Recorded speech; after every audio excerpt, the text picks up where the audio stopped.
Hello students, today we will calculate the amount through accounting equation.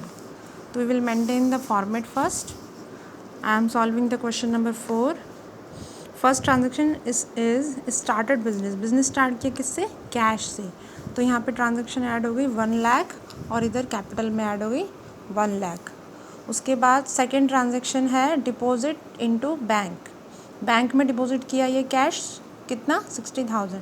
तो cash में से reduce हो गया और बैंक में ऐड हो गया और ट्रांजैक्शन की इस साइड कोई इफ़ेक्ट नहीं है. न्यू इक्वेशन बना लिया आपने. 1 लाख में 60,000 माइनस किया 40,000.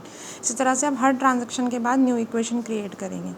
थर्ड ट्रांजैक्शन है bought a machine by bank loan. Bank loan लिया है उसके बाद मशीन खरीदी है तो मशीन में ऐड हो गया 50,000 और इधर बैंक लोन लाइबिलिटी क्रिएट हो गई 50,000 क्योंकि आपको ये पैसा बाद में लौटाना है. फिर न्यू इक्वेशन बनाइए. फिर फोर्थ ट्रांजैक्शन है bought goods on cash and credit, यानी कुछ पैसा दिया है और कुछ उधार पे ख़रीदा है.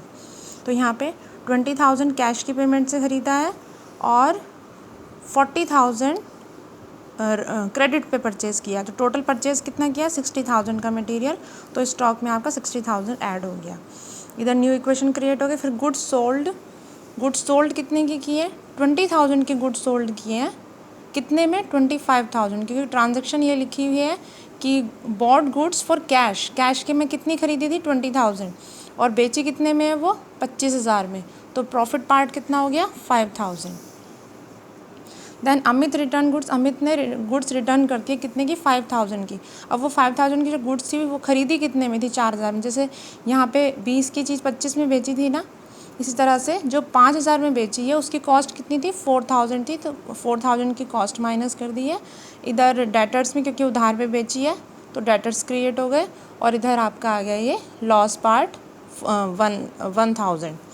लॉस पार्ट किस लिए बोल रहे हैं क्योंकि गुड्स रिटर्न हो गई है. जो हमने प्रॉफिट पार्ट में जोड़ दिया था वो रिटर्न हो गया है, वापस आ गया है. तो यह इस तरह से हम इसे लॉस मान के माइनस कर देंगे. ठीक है. नेक्स्ट है Amit settled his account by 19,500. अब अमित को पैसे कितने देने थे क्योंकि उधार पे चल रहा था 20,000 देने थे. ठीक है. जब उसने दिए कितने हैं 19,500.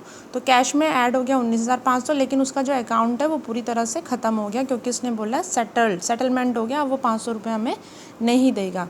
तो ये 500 रुपीज़ हम लॉस में इधर लेस कर देंगे.